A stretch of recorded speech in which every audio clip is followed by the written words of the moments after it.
Welcome to the American Woodshop. I'm Scott Phillips, and today we're going to create a Chippendale-inspired medicine cabinet or wall cabinet, using that as the foundation and some very special wood. So stay with us. The American Woodshop with Scott Phillips is brought to you by Woodcraft, since 1928, providing traditional and modern woodworking tools and supplies to generations of craftsmen. Woodcraft, helping you make wood work. Craig, from the first cut to the final assembly, providing woodworkers with products that help simplify woodworking challenges. Craig.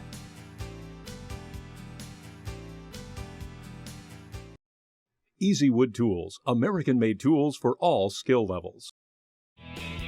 For every woodworking reason, for every woodworking age. Rycon Power Tools, Pro Tools for tool pros. RyconTools.com, proud supporters of American woodshops everywhere.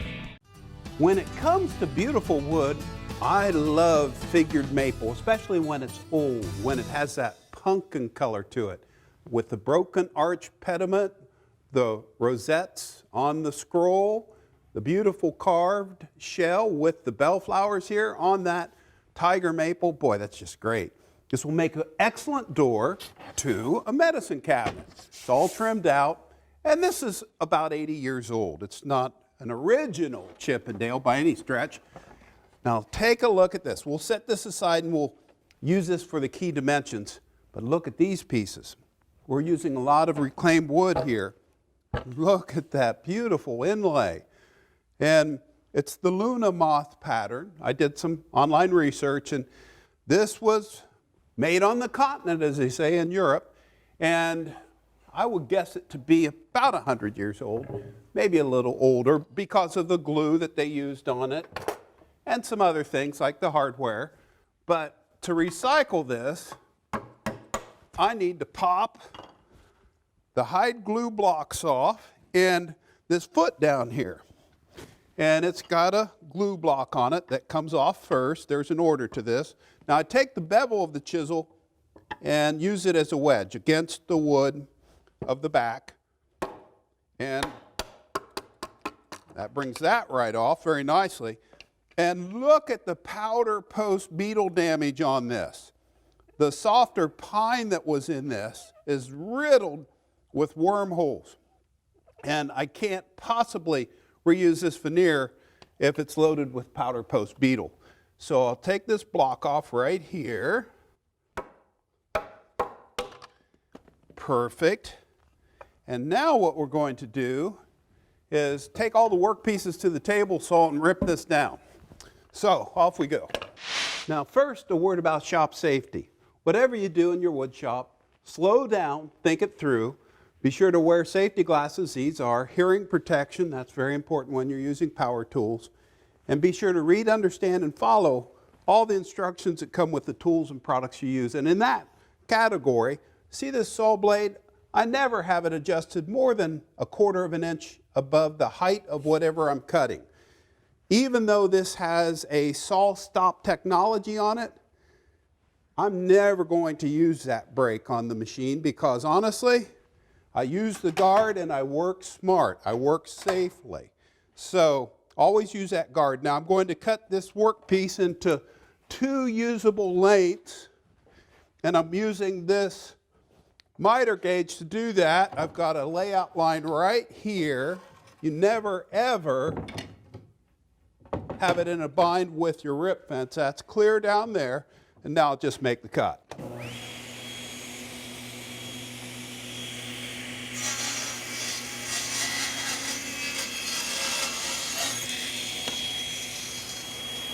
Ever so carefully, set that out of the way, and I'll trim off the other piece. Once I get this cut, then we can do some rip work, see how good this wood is. On the crosscut here, I can see powder post beetle infestation, and this is in basswood or American linden. Honestly, I'm just going to rip this down to a 6.5 inch wide board right here, and then from there we'll have to take this to the bandsaw. The other thing I need to do at the table saw while I'm at it is cut 2 work pieces for the sides that are 6.5 inches wide and 29 inches long, and 2 work pieces, one for the top, one for the bottom, 6.5 inches wide and 17 inches long. And I'll get that all done, and from there it's over to the bandsaw.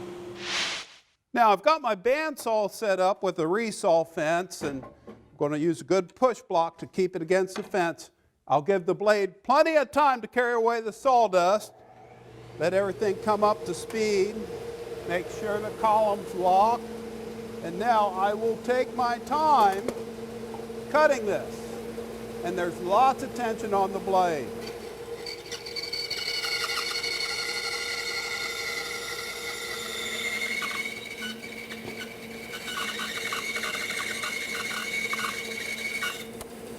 Okay, we'll turn everything off and see how we did. All right. Oh, thank goodness. Look at that. Even had a little patch in the wood, but absolutely no powder post beetle in this piece. Just one hole down here, but I can whittle that out, trim that off. So that's how we're going to save these work pieces. I'll cut that other piece out.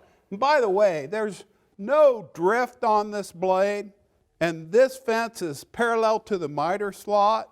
And if you take good care of the blade and do not nick the set of the teeth and add lots of tension. That's a 1/4 inch 6-tooth blade. I have it set at 5/8. I just want to take the tension down at the end of the job, and it does a great job. I'll cut this other piece, and then it's over to the workbench.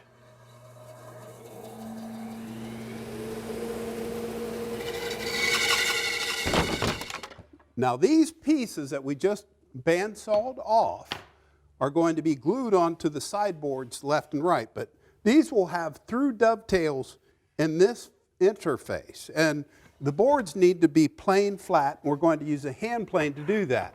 Before we can do that, here's a quick sharpening workshop. First thing is a little bit of water on the surface of both the red diamond stone and also the honing stone. This is an 8,000 grit Shapton. And now what I can do, thumbs under, fingers on top, and the bevel is down, and I raise the blade, or iron as it were, until the water squeezes out from underneath that bevel, and I lock my elbows to my body. I don't want it out here, so that I can keep that bevel flat on the surface of the diamond stone. And in circular motion, I really take off a lot of metal very quickly. And that brings up a wire burr along that edge. Now what I can do is gently lay it down, fingers near the corner, lap that wire burr right off. Come over to the honing stone. Same idea, circular patterns. Raise that blade until the water squeezes out along the edge, and the honing stone has to be flat. And the easiest way to keep it flat is with a black or coarse diamond stone. Okay, so now that takes care of the bevel, and I learned this technique from Rob Cosman. You take a small rule, put it along the back edge of this stone, and with the flat of the blade, lay it flat on the honing stone, finger on top. Be careful, keep fingers on top. And when, in circular fashion, what I'm doing is honing that wire burr right off. That gives me a great edge. A little bit more work on that bevel, and it's to assembly and planing. Now I'll use the bench dogs and the tail vise to secure the board to the workbench. And let's see how that sharp blade works. I skew the plane at a slight angle to the workpiece. That gives me a better shaving. And I'm working that rough surface down, and it's done just that quickly. And you can tell those are beautiful fine light shavings.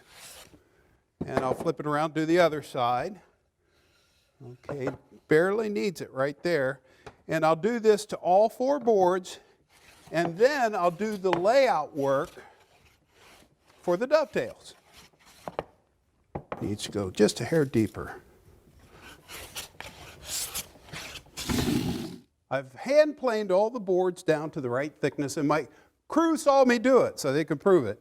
Okay, but what I've done, set the marking gauge to the thickness of the boards that are uniform and scribed a line, both on the good face and the inside face.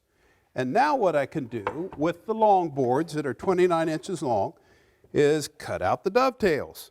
Keep this board perpendicular to the surface of the workbench. I have a bevel gauge set up to a 14-degree angle, and what I can do with a really good back saw is come in here and cut, thinking square, down to my layout line.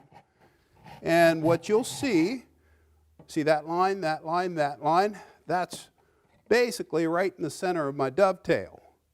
And what I want to do is, by eye, lay out the dovetails so they are uniform and hold it at that 14-degree angle, cut down to that line. And if you do want to do anything to err, do not make the dovetails at too steep of an angle. Get that started right there. Shoot, this one just was being difficult. Okay, that's waist, that's waist. And I'll just cut this down to the line everywhere I need a dovetail. One there, and one there. I learned this technique from Rob Cosman. Instead of using a chisel to pare off the pin areas, I'm using a coping saw to cut in to the line, like so. And then I can reposition the workpiece and cut out all the tail areas using the coping saw. Oh, need it to be just a bit tighter. And I just cut out the pins using this technique. Now this is the out face, that's the out face. I just put a squiggle on it. And I use these dovetails as my pattern. And I use a marking knife to lay out cut lines and transfer that pattern onto the end of my tailboard. And then I can ease the tailboard up and cut in the waist area down and create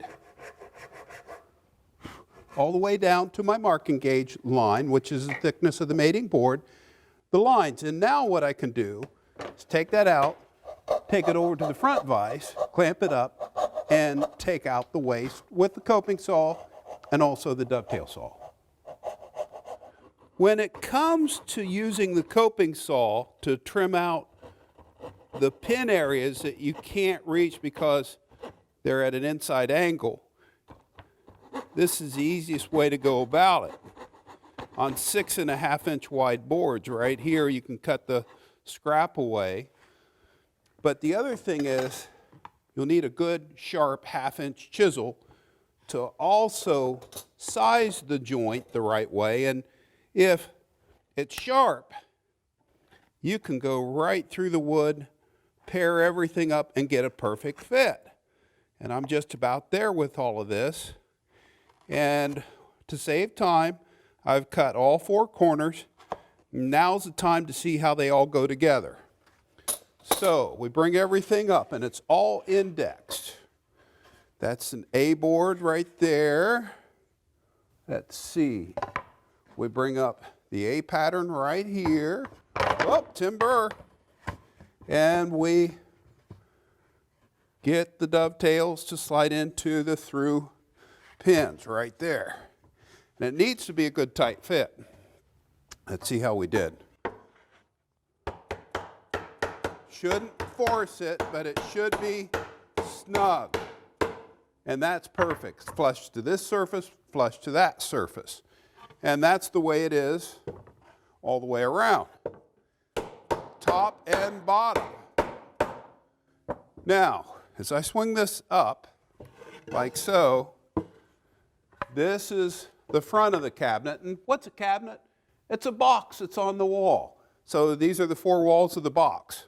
What we need right now is the back of the box, off to the router table.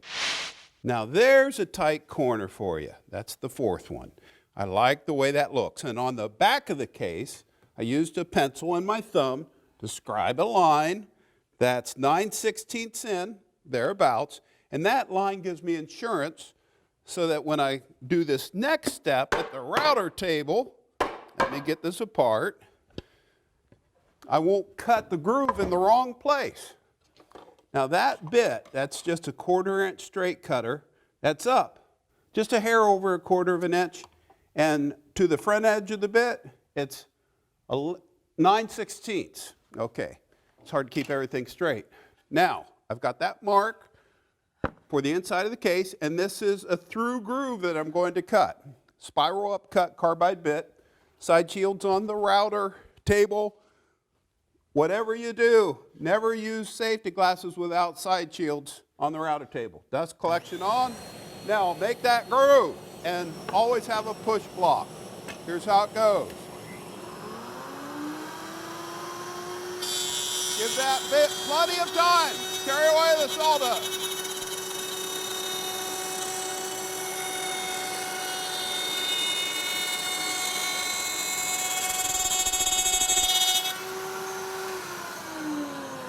Okay, now that is a perfect groove. I'll do that to all 4 work pieces for the case, and then it's over to put in the bottom. These are through grooves. You'll see why. Okay, the groove is in, and I'll slide the plywood panel that's perfectly sized to square this whole assembly up when it fits into that back groove. Make it nice and tight. There's the groove right there in the back edge. And remember, left and right, when we put everything together, okay, that plywood squares up the case. Boy, that's a tight fit. Has to be right in there. So this is the dry fit. It just does not want to seat. There we go. That's it. And we'll know if everything's right when the dovetails are right and the case is square, and that's perfect. Now, before I do the glue up, a little bit of hand work here. And that would be right here at the tail vise. And what I can do with a good card scraper, I will not need to sand any of this. Okay. And I'll do the other side, and all the parts get trued up this way before we go to the finish. Take those shavings right off of there. No sanding. And the other thing that I did overnight, I cheated. I dug out those tiny powder post holes, and then I treated it with Shell Guard. It's a safe borated salt. Brushed it in with an acid brush and let it cure out. And a little bit of sanding on that, and then I'll get these glued in left and right. So here's how the rest of the process goes. I true up all the work pieces, get it ready for a finish, and then I liberally brush good wood glue into the dovetail cavities on both mating surfaces. Let it cure for 2 minutes, and then I draw it all tight together with clamps. Once the dovetails are all glued up, then I screed out with a block of wood the glue on the mating surfaces of the bandsawn veneer trim pieces. And I put glue on both parts and let it tack for 2 minutes, then position them together. And I like to use parallel action bar clamps to clamp it in 3 places. And then I can also use some Automax clamps to help make sure that any gaps disappear and clamp it tight. Okay, I want the surface to be clean, but I do want it to look handwork, so plain marks are okay. Now this you can see has some problems. Well, let me show you something. See that mark on it? How'd that go away? Well, this is shellac, and anytime there's a shellac finish, just put a little bit of alcohol on an all cotton rag and you can bring it back to life like you wouldn't believe. So that looks really good, and you can see the shellac transferring to the rag. So that's cleaned up, and that's good to go. But for the rest of the case, what we're going to do is match the mirror, and we're using a gel stain that's pine colored. And here we go with the grain, wiping it on, and you want to move out and follow the directions on the can. You want to do 3 light coats, let it dry between coats, and then you can hit it with a gel top coat. And it makes it a very satin, natural finish. I love it. So we'll get this all finished out, and once it's cured, we can drill the holes for the shelves. I'll get it done. Talk about beautiful. Look at that.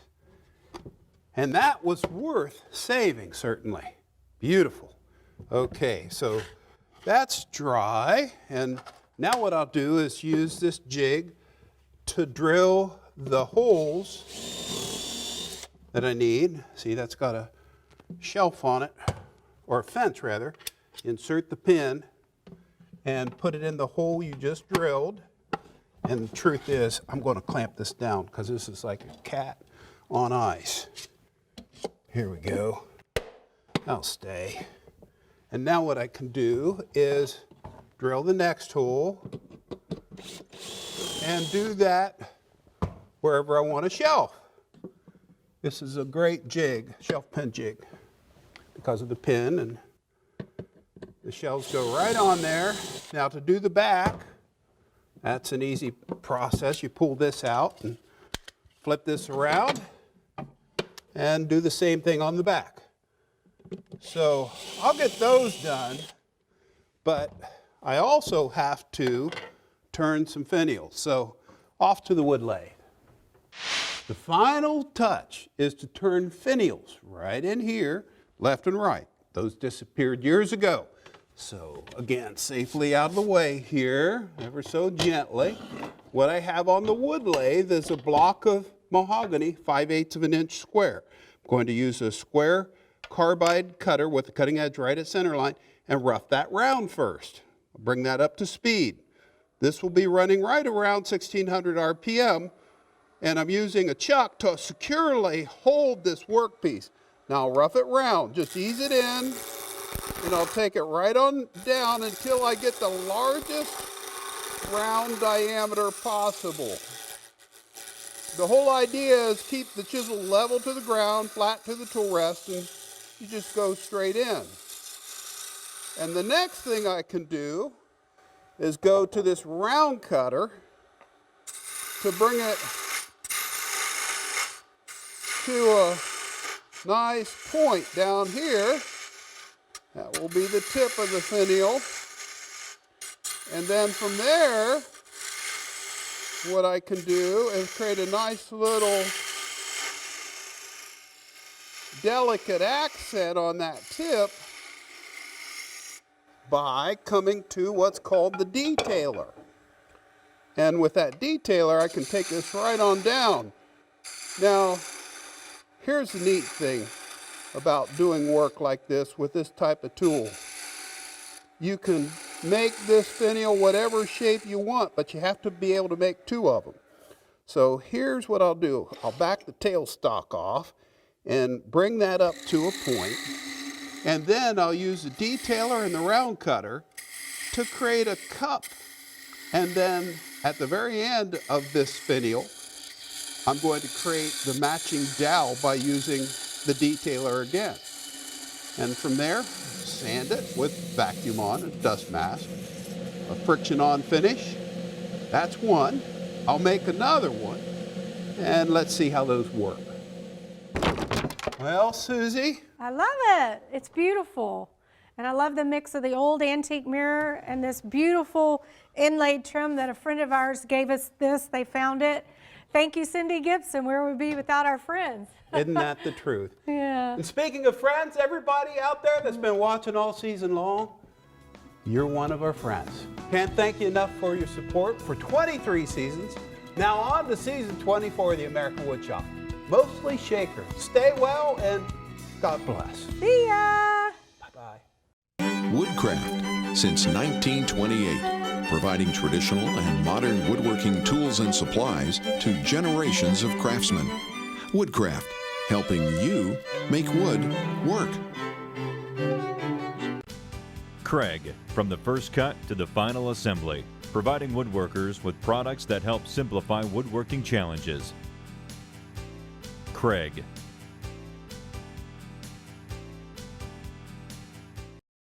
Easy Wood Tools, American-made tools for all skill levels. For every woodworking reason. For every woodworking age. Rycon Power Tools, Pro Tools for tool pros. RyconTools.com, proud supporters of American woodshops everywhere. For more information behind the scenes at the American Woodshop, go to our website for complete details on tips and like us on Facebook. Hey.